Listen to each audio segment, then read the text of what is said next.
আসসালামু আলাইকুম। এটা হচ্ছে বিসমিল্লাহ রেস্টুরেন্ট। আর এটার ঠিকানাটা হচ্ছে আপনার সাইনবোর্ডের মধ্যে পেয়ে যাবেন। ঠিকানাটা পুরো ঠিকানাটা সাইনবোর্ডের মধ্যে দেওয়া আছে। যদি কারো আসতে মন চায় তবে আসতে পারেন। ভালো, একবারে খারাপ তা বলবো না, মোটামুটি আলহামদুলিল্লাহ ভালো। রেস্টুরেন্টের ভিতরের অবস্থা যেমন তেমন, কিন্তু খাবারের মান খুবই ভালো। চলে আসলাম সে বিখ্যাত বিসমিল্লাহ হোটেলে কালো বোরনা দিয়ে ভাত খাওয়ার জন্য। আর এটা হচ্ছে ময়রানে, আপনারা অনেকেই জানেন যে এটা ময়রানে অবস্থিত। তো যাই হোক, আজকে সকাল থেকে ইচ্ছা করতেছিল যে গরু গোস্ত দিয়ে ভাত খাবো। তো সেই সুবাদে চিন্তা করতেছিলাম যে আসলে কোথায় গিয়ে খাবো। তো সর্বশেষ চিন্তা করলাম যে তাহলে ময়রান চলে যাই, এখানে কালো বোনা দিয়ে ভাত খাবো। এই যে আমি এখানে কালো বোনা নিয়ে নিয়েছি অলরেডি।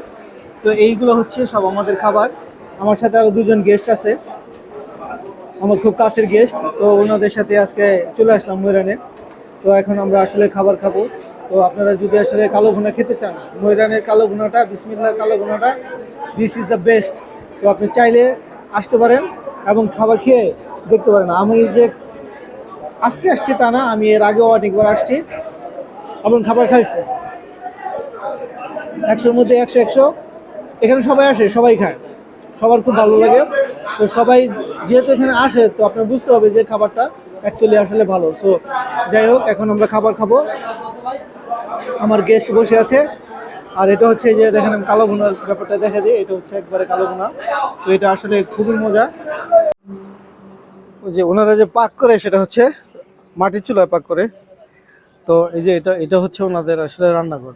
ওনারা এখানে রান্না করে। দেখেন এই যে একেবারে পুরা টাটকা রান্না হচ্ছে। এই যে এখানে আপনার গোস্তগুলো রাখা আছে, ভাত আর হচ্ছে তরকারি।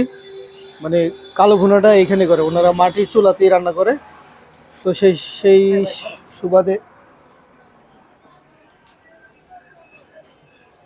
খাবার দাবারের মোটামুটি টেস্টটাই আলাদা। আর মাটির চুলার খাবারের টেস্ট তো জানেনই কেমন। তো সেই দিক থেকে আলহামদুলিল্লাহ ভালো।